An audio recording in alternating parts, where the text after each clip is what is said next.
An Australian citizen who says he was abducted and tortured in Sri Lanka has arrived home in Sydney to tell his story. Kumar Gunaratnam disappeared in Sri Lanka at the weekend, just days before he was due to launch a new opposition party. But Sri Lankan authorities insist they did not abduct him, as Amy Bainbridge reports. Kumar Gunaratnam is safely back home in Australia with his family.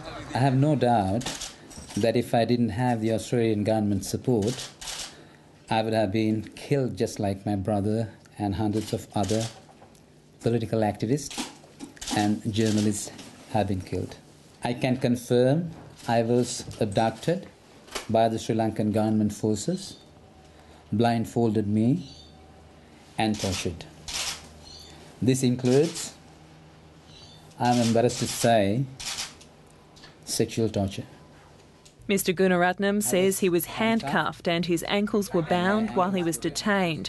He'd been in the country since September, ahead of launching a new left-wing political party. It's totally political because the inauguration of our party was due to held on the 9th of April, and I was abducted on the 7th. And they knew that the media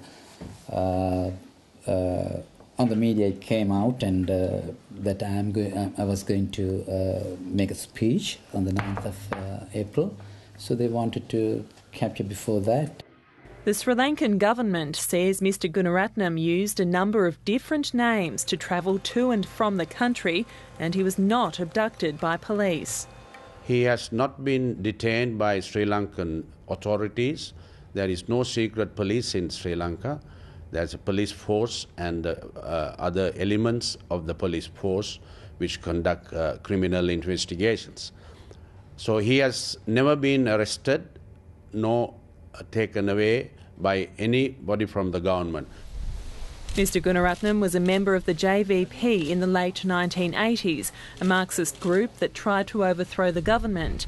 He denies he committed any human rights abuses as a JVP member. I've been an activist in the JVP for a long time. Everybody knows that, and I'm not an undercover or anything like that but I had to go I had to meet some problems because of the government undemocratic activities. My understanding or my guess would be, from what this gentleman was trying to do, was that he was trying to form a legitimate left-wing party which was somehow returning to a real left-wing framework in Sri Lanka, which the JVP had long left behind. Gordon Weiss has worked for the United Nations in Colombo and has written about the country's civil conflict. I don't see a legitimate opposition rising in Sri Lanka in the near future. Firstly, the government of Mahinda Rajapaksa is genuinely popular and it was popularly elected. But secondly, because the opposition is in disarray. Mr Gunaratnam hasn't decided if he'll return to Sri Lanka, but says he will stay involved in politics. Amy Bainbridge, Lateline.